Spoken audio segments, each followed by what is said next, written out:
still beating, so I kept going back. It's amazing. When someone you love dies, through the grief and the tears, it's good to smile and laugh and remember. For some reason, this one popped into my head when I was thinking of Myrtice. There are so many stories we could all tell about the fun we had with her, but this, like I said, this one popped in. It was more than 20 years ago, and a bunch of us went tubing on the Itchituckney. Got up at the crack of dawn, did all that stuff. I'm sure you've all been there. Came around to our picnic, finally. We were all starving. Pulled out our Ziplocs with our sandwiches. Myrtice pulled out a checkered tablecloth, linen napkins, silverware, no plastic, a delicious assortment of homemade salads, which, of course, she shared with all of us who had our thrown together PB&Js and ham and cheese. Just, like I said, that flashed into my mind. I just remember she had that touch about her. Myrtice was full of life and love, and her family and friends were dear to her. She loved Bob, her children Mark and Daphne, her daughter-in-law Andrea, her grandchildren Josh and Cosmos, her brother Tyree, and her friends. She nurtured and cared for all of them, for all of us, all her life.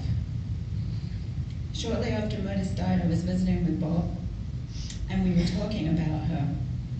And during the conversation, I remarked to Bob how Myrtice was loved by so many. Here you all are. He agreed, and he said, she was a sweet woman. She was sweeter than honey. She was a true friend, a friend who will be missed by all of us.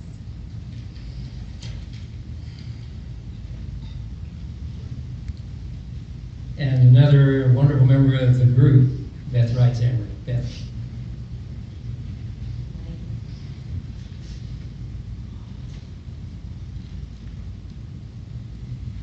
As a group friend who moved away, I miss vast amounts of quality Myrtice time.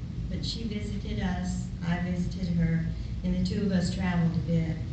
She was a friend to so many. For my daughter and her friend Tiff, and Mark in the kitchen, it was a warm and comfortable place, as I hear, a safe house for teens. No nagging, no questions. Just that smile. And that smile, and the laughter.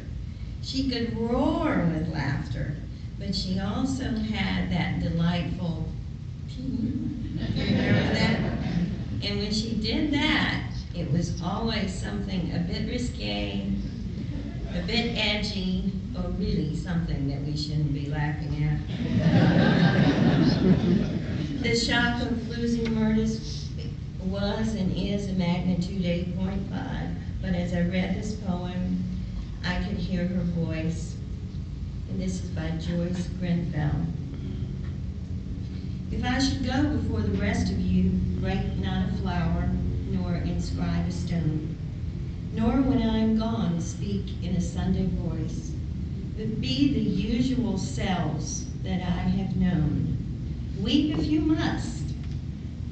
Parting is hell, but life goes on, so sing as well. Beautiful.